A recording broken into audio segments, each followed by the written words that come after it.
दोस्तों, जिस तरह शरीर को बाहर से साफ करना जरूरी है, इसी तरह शरीर की इंटरनल सफाई भी उतनी ही इम्पोर्टेंट है। बाकी हम इस चीज़ पर इतना ध्यान नहीं देते। अगर आप बॉडी को अंदर से देख लें अपने शरीर को, तो मैं कहता हूं कि आप बहुत सजग हो जाएंगे अपने खान पान में। बट हम इंटरनली इन चीज़ों को देख नहीं पाते, तो हमें इस चीज़ के बारे में पता नहीं होता। जब हमें कोई सिम्टम्स आता है, कोई लक्षण ऐसा दिखाई दे, जैसे हमें गैस होने लगी या हमें एसिडिटी होने लगी, आईबीएस वगैरह इस तरह के इशू कुछ होने लगे पेट के, या कब्ज रहने लगी, तब हमें ये महसूस होता है कि इंटरनली कोई ना कोई गड़बड़ स्टार्ट हो गई है। फिर हम उस गड़बड़ को ठीक करने के लिए सोचते हैं फिर भी। बट अगर हम इसके रूट पर काम करें, यानी हम अपनी आंतों की सफाई पर ध्यान दें, तो बहुत अच्छी तरह हम ऐसी परेशानियों को ठीक कर सकते हैं। आज इसी पर हमारी चर्चा है। मैं योग साधक संदीप, आपके अपने यूट्यूब चैनल के साथ। दोस्तों, जैसा कि हम जानते हैं कि जो हमारी इंटेस्टाइन होती है, जो हमारी जो आंतें होती है, यहाँ पर जो भी हम खाना खाते हैं, हमारे पेट में जाने के बाद ये खाना हमारी इंटेस्टाइन में पहुंचता है। और इंटेस्टाइन का काम क्या है? जो भी खाना आपने खाया, उसको उसमें से जो भी न्यूट्रिएंट्स हैं, यानी आपने जो खाना खाया उसमें आप सभी जानते हैं प्रोटीन, फैट, विटामिन्स, ऐसे न्यूट्रिएंट्स होते हैं। तो ये न्यूट्रिएंट्स जो एब्जॉर्ब करने का काम करती है, वो हमारी इंटेस्टाइन करती है, हमारी आंतें करती है। यानी जो भी खाना आप खाते हो, वो आपके शरीर को कब लगेगा? जब आपकी इंटेस्टाइन उन्हें अच्छी तरह एब्जॉर्ब करेंगी। अगर आपकी इंटेस्टाइन खाने को एब्जॉर्ब करना बंद कर दे, तो आप समझिए कि जो आपने खाना खाया वो एज इट इज आपका पेट में पड़ा रहेगा या पेट से निष्कासित हो जाएगा। बट उससे आपको जो मिलना चाहिए, जो न्यूट्रिएंट्स आपको मिलना चाहिए, वो नहीं मिल पाएगा। तो कितना इम्पोर्टेंट है हमारे शरीर का इंटेस्टाइन का ये एब्जॉर्प्शन, इस खाने को हमारी इंटेस्टाइन एब्जॉर्ब कराए। तो सबसे पहले तो इंटेस्टाइन की हेल्थ को ठीक रखना जरूरी है, क्योंकि अगर इंटेस्टाइन की हेल्थ ठीक नहीं रहेगी तो इंटेस्टाइन अपना कार्य नहीं कर पाएगी। हालांकि इंटेस्टाइन के अलावा और भी शरीर के जो ऑर्गन हैं वो भी इसमें हेल्प करते हैं। जैसे हमारा पेट है, वो भी डाइजेशन में हेल्प करता है। हमारा लीवर है, वो भी खाने को डाइजेशन में हेल्प करता है। कुछ असेसरी ऑर्गन होते हैं। असेसरी ऑर्गन का मतलब है जो हेल्प करते हैं, जो भी खाना आप खाते हो उसमें से हमें प्रॉपर न्यूट्रिएंट्स मिले। तो सभी अंगों की इनकी देखरेख जरूरी है। इसके लिए जरूरी है हमारा खान पान। किस तरह का हमारा खान पान होना चाहिए, क्या हमारे खाने का समय होना चाहिए, किन चीज़ों का हमें ध्यान देना चाहिए। पहली चीज़ है कि आप जब भी खाना खाएं तो आप सन के अकॉर्डिंग खाना खाएं। यानी आप मॉर्निंग जो आप अपना ब्रेकफास्ट करते हैं वो आप अर्ली कर सकते हैं, बट जो मॉर्निंग का ब्रेकफास्ट होना चाहिए वो आपका ब्रेन फूड होना चाहिए। कुछ ऐसी चीज़ खाएं जो आपके ब्रेन को एनर्जी दे। इस तरह की कोई चीज़ आप लें मॉर्निंग में। जब भी आप स्टार्ट करें अपनी मॉर्निंग, ब्रेन फूड से स्टार्ट करें। इसके अलावा आप स्प्राउट ले सकते हैं। ऐसा फाइबर युक्त खाना आप सुबह खाएं तो ये आपके पेट के लिए अच्छा है।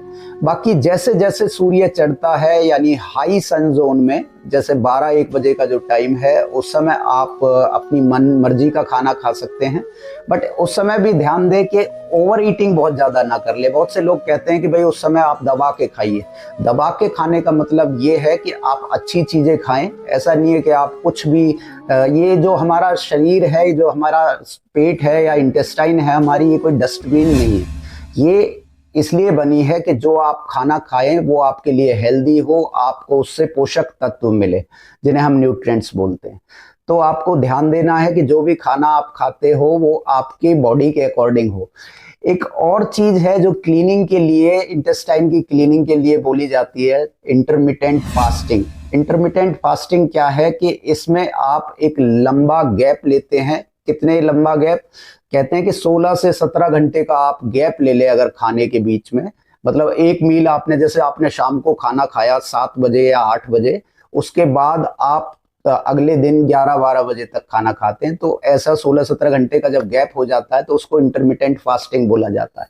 बट इसमें एक मिसकंसेप्शन है कि ज्यादातर जो लोग इंटरमिटेंट फास्टिंग करते हैं फास्टिंग के बाद वो बहुत ज़्यादा खाना स्टार्ट कर देते हैं। मान लीजिए जैसे उनकी इंटरमिटेंट फास्टिंग का टाइम पीरियड कंप्लीट हुआ और वो फिर खाने पर बुरी तरह टूट पड़ते हैं, तो उस चक्कर में कई बार ओवर ईटिंग हो जाती है। आप इतना अपने शरीर के ऊपर बर्डन डाल देते हो कि जो आपने इंटरमिटेंट फास्टिंग से जो आपको बेनिफिट मिलने चाहिए थे, आपने उतना ही लोड दोबारा डाल दिया अपने लीवर पर, किडनी पर, बेचारे उनका कचूमर निकाल दिया।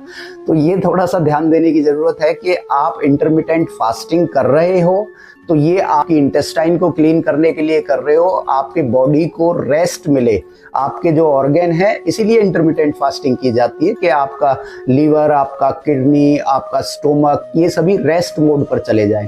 क्योंकि आप जब कुछ ना कुछ खाते रहोगे तो ये भी बेचारे अपना काम करते रहेंगे। आपका लीवर तुरंत क्या करेगा, डिटॉक्स करना स्टार्ट करेगा, आपकी इंटेस्टाइन एब्जॉर्ब करना स्टार्ट करेगी, आपका पेट डाइजेस्ट करना स्टार्ट करेगा। तो ये उस समय अपना किसी ना किसी काम में लगे रहते हैं।